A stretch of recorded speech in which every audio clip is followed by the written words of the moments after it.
Mirë se vini në kanalin ton, mos harroni të bëni subscribe dhe të klikoni si përzieles për të marrë njoftimet më të reja.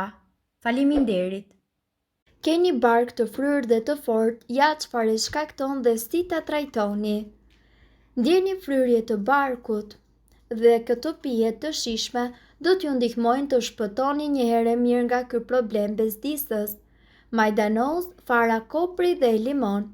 Përbërësit e majdanozit ndihmojnë në zhdukjen e disa baktereve të këqija dhe e ndihmojnë mëlçin të sekretoj lëngun bile që ndihmon në procesin e tretjes së yndyrave. Kopra vepron si antispazmodik duke lehtësuar dhimbjet e barkut, ndërsa quercetinat e limonit ka veti antiinflamatore. Përbërësit janë fara të koprit, limon dhe mjalti pa përpunuar. Toniku me kastravec dhe nenexhik. Shumë probleme të tretjes mund të shkaktohen nga inflamacioni. Në këtë pjesë të trupit shkaktohet shumë nxehtësi. Kastraveci dhe nenexhiku janë dy produkte natyrale, shumë freskuese. Studimet kanë treguar se nenexhiku mund gjithashtu të lehtësojë dhimbjet e sindromës së zorrës së irrituar të shkaktuar nga inflamacioni në traktin gastrointestinal. Përbërësit që juve do t'ju duhen janë nenexhik, kastravec dhe kripdeti, tonik me nenexhik dhe lule hibiskus. Xhenxhefili ka përbërës të quajtur gingerol, të cilët kanë veti antiinflamatore. Një tjetër përbërës si xhenxhefili ndihmon edhe në procesin e tretjes së ushqimit. Nëse ushqimet nuk treten mirë, ato fillojnë të fermentohen në zorë duke shkaktuar kështu gazra dhe fryrje barku. Lulja e hibiskusit nga ana tjetër përmban polifenole të cilat ndihmojnë në lehtësimin e sistemit tuaj tretës. Kujdes, gratë shtatzëna nuk duhet që ta konsumojnë këtë bimë. Përbërësit janë lule hibiskus të thatë, xhenxhefili freskët dhe gjithashtu mjalti pa përpunuar. Këto janë ushqimet më të mira për të shmangur fryrjen e barkut. Ditët kur ju ndiheni të fryrë dhe sidomos në zonën e barkut me siguri i kujtoni si shumë të sikletshme. Kjo është një gjendje të cilën trupi e zhvillon her pas here dhe që mundet ju pengojë në aktivitetet tuaja të përditshme. Rroba do t'i ndjeni të ngushta dhe të ecurit mundet që të kthehet në një sfidë të vërtetë. Ndonjëherë kjo mund të duket si diçka e paevitueshme, por ne do t'ju sugjerojmë që të provoni disa metoda të thjeshta të cilat do të largojnë fryrjen. Disa nga mënyrat më të mira për të shmangur barkun e fryrë ju do t'i gjeni në këtë video. Ushqimet. Një nga mënyrat më të mira dhe natyrale për të larguar këtë problem një herë mirë është sigurisht kujdesi ndaj ushqimit. Ka disa ushqime të cilat e ndihmojnë trupin të kryejë si duhet proceset e tij duke parandaluar kështu fryrjen. Zakonisht ky reagim i trupit ndodh nga mostretja si duhet e ushqimeve, prandaj gjithnjë ju duhet që të zgjidhni të duhurat. Kastraveci. Kastraveci rekomandohet shumë pasi ka veti të mbledh toksinat e trupit dhe t'i nxjerrë jashtë ato për shkak se përmban sasi të mëdha uji. Kalium. Ushqimet e pasura me kalium siç janë bananet, portokalli, avokado, stikat apo kivi ndihmojnë në shfryrjen e trupit dhe nxjerrjen jashtë të kriprave të tepërta. Ananas. Ananasi përmban disa vitamina dhe minerale të cilat do të ndihmojnë edhe në parandalimin e inflamacionit dhe të tretjes së mirë.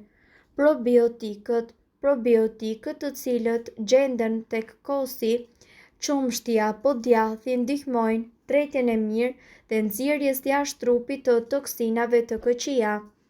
Gatimi i perimeve. Ky është një hap shumë i rëndësishëm. Perimet kur konsumohen të pagatuara shpesh shkaktojnë gazra dhe fryrje të zonës së barkut. Megjithse perimet i japin vlerat e tyre më të mëdha kur janë të sapo këputura nga degët dhe të konsumohen ashtu siç janë, për të evituar fryrjen e barkut mundohuni t'i gatuani ato para se t'i konsumoni.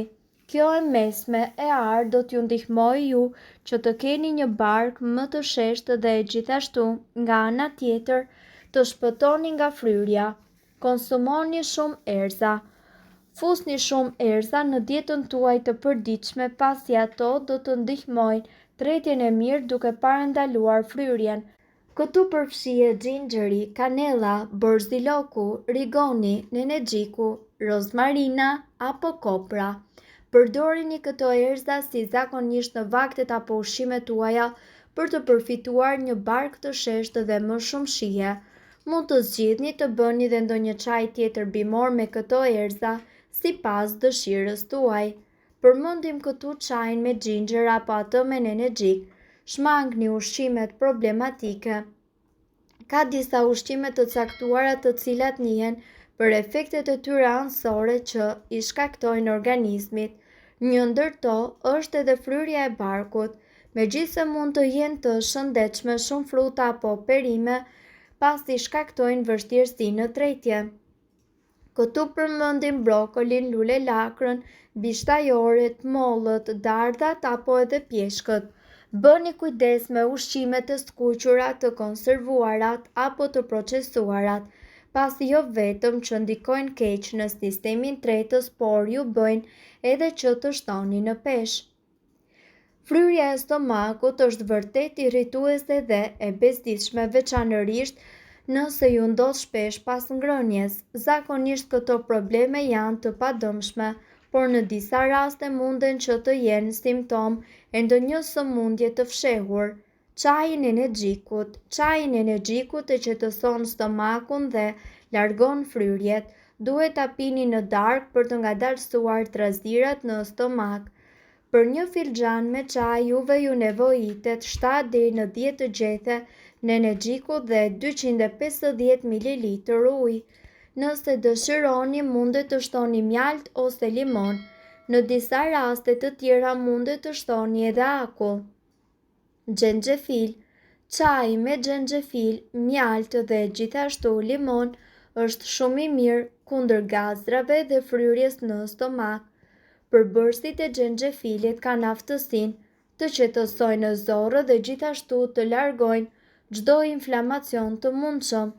Mjafton që ju të zgjeni 1 deri në 2 cm xhenxhefil të grirë holl në ujë dhe më pas të shtoni mjalt dhe limon dhe ta pini para ose pas vakteve.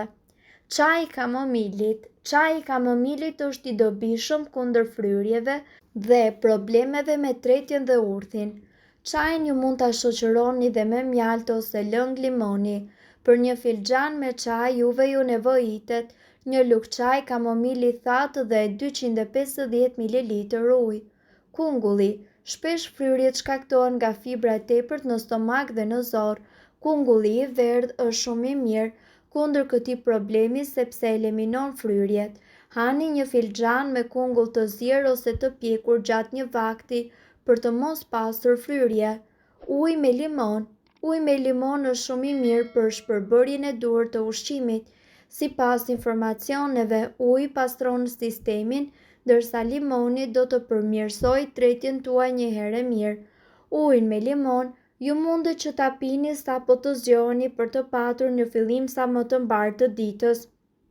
Dhe kështu edhe ju do të parandaloni reagimin e ushqimeve në stomakun tuaj duke parandaluar fryrjen e stomakut, zorrëve apo edhe barkut duke nxitur përmirësimin e tretjes. Mirë po, duhet të dini se këto informacione nuk kanë për qëllim të zëvendësojnë ilaçet e përshkruara nga mjeku. Para se të përdorni këto receta të mjekësisë alternative, ne ju sugjerojmë që të këshilloheni më parë me mjekun tuaj. Nëse ndonjë prej këtyre përbërësve ju shkakton alergji, e mira është që të mos i përdorni këto receta të mjekësisë alternative. Nëse doni të dëgjoni videot tona që ne postojmë çdo ditë, kliko subscribe. Ju ftojmë gjithashtu të bëni like në videot tona nëse i keni dëgjuar dhe e pëlqyer ato. Faleminderit që e pat videon ton. Shpërndajeni këtë video në profilin tuaj në mënyrë që të informohen edhe shokët tuaj. Faleminderit.